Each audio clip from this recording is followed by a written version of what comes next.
Alright, listen up, because what I'm about to tell you might completely change the way you see Squid Game. You remember that guy who looked like he walked straight out of a rap battle with anger issues and a name ripped from the MCU? I'm talking about Thanos. But what if I told you he was the only one who saw things clearly from the very beginning? While half the players were busy falling for player 333's sob stories, the fake tears, the ex-lover guilt trip, the whole redemption arc performance, Thanos was just standing there, arms crossed, eyes sharp, basically thinking, y'all are suckers. He didn't need some emotional flashback to figure out what 333 was really about. He didn't wait for a dramatic monologue or a baby in danger to see the red flags. Thanos felt the lies in the air, and he tried to warn everyone. He shouted, he pointed fingers, he made noise. But what did he get in return? Silence.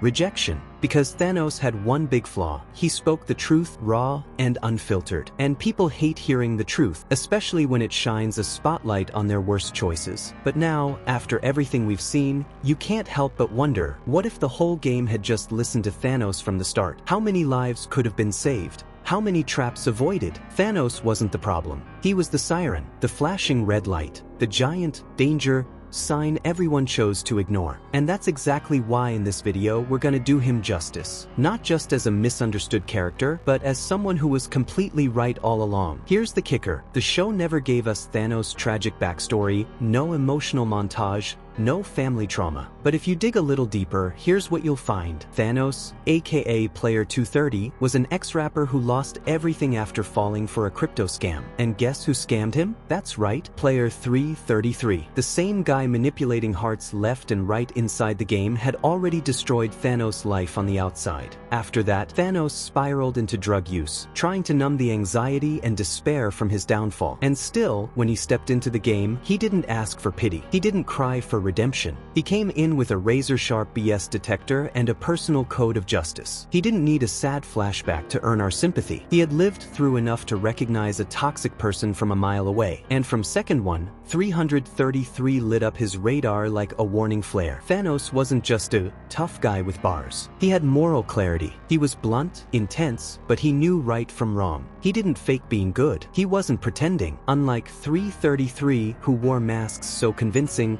even the audience got played. So now ask yourself, what if we'd listened to Thanos? What if we'd seen him not as a side character with a temper, but as the one person who understood the game better than anyone? Today, we're setting the record straight, because Thanos didn't need redemption. He needed to be heard, and guess what? He was right all along. Alright, buckle up, because what I'm about to break down might just flip your entire view of Squid Game upside down. Let's rewind to the tug-of-war challenge. Tension in the air, everyone clinging to life, literally, and in the middle of it all, Junhee, barely standing, her ankles wrecked, she's running on fumes, and then, surprise, player 333 stretches out his hand like he's trying to be the good guy now. But Junhee? She refuses. And she's damn right too. The guy had just gotten her closest ally killed, player 120, the only one who truly looked out for her. Too little, too late, Mr. Redemption Arc. But here's where it really stings. He could have insisted. He could have carried her. Could have done literally anything more than just a symbolic, I tried. But what does he do? Shrugs like, your call, and walks off to save his own skin.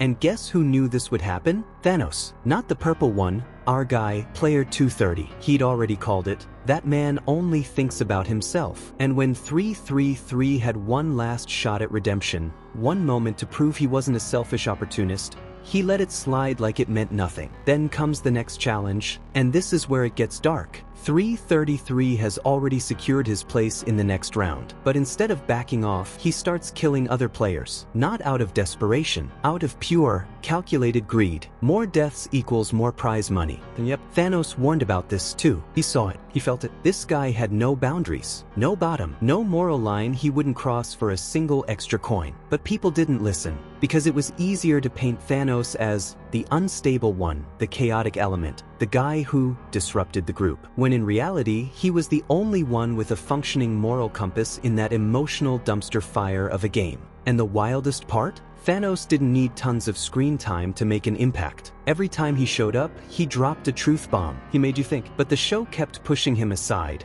while giving 333 full-on humanization edits. Then came the most brutal and symbolic end of the entire season. Thanos is killed, quickly, viciously, by 333 himself, a fork to the neck. No music, no slow motion, no final words, just a silent execution in the dark, classic 333 style. But the most haunting twist? It comes during the final game, the Squid Game, that tense, unhinged moment where everyone's barely hanging on to reality. Minsu, strung out on drugs, starts hallucinating, and who does he see? Thanos, the one guy who always brought clarity, now appears as a distorted hallucination. And the cherry on this tragic sundae? The drug causing the vision was his own, something he brought into the game. The show turned Thanos' final echo of truth into a psychedelic ghost, a flicker of consciousness blurred by a chemical haze. It's brutal. The man who was right all along becomes a figment of a broken mind. A delusion, a whisper. The truth turned into madness. The warning became a fever dream. Thanos became a ghost in the machine, too late to hear, too easy to ignore. And that's more than just sad. That's symbolic. Thanos wasn't just another player. He was a moral anchor, a gut check, a reminder that not everyone gets swept up in the drama of pretty villains with tragic backstories. But once he was gone, so was the conscience of the story.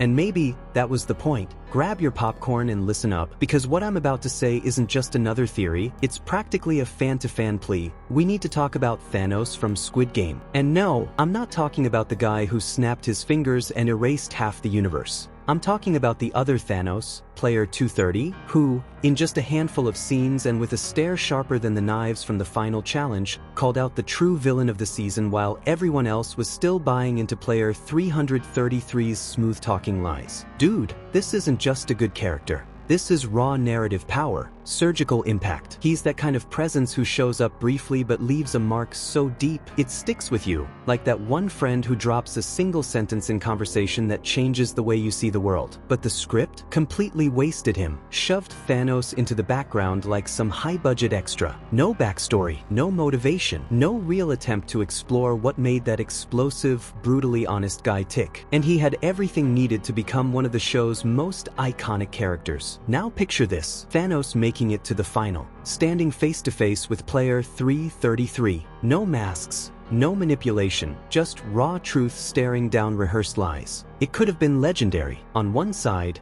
the wolf in sheep's clothing. On the other, the guy who barked every time someone tried to silence the truth. Two extremes, two philosophies, two play styles, a final showdown worthy of a finale. But nope. Instead, we got endless monologues from 333 about guilt and redemption, while the only character who dared to call out that circus of hypocrisy just started disappearing. First from the conversations, then from the scenes, until what was left, a hallucination triggered by drugs. Thanos' final appearance is as a psychedelic vision in the mind of a broken player, as if he was never real, as if he was just a glitch, a whisper, a memory. And man, that's not just wasteful, that's almost disrespectful to the character, to the actor, and to the audience that saw something different in him. A raw anti-hero, unfiltered, without a polished narrative, but with truth in his eyes. The kind of character who doesn't want to be admired, just heard. And still, he was discarded like some side piece in a game rigged for emotional manipulation. But hold on, here comes the twist. In a recent interview, the show's creator, Hwang Dong-hyuk, actually revealed that there's a real possibility of a Thanos spin-off. A whole project dedicated to exploring his backstory, his traumas, his worldview, everything the original show refused to give us.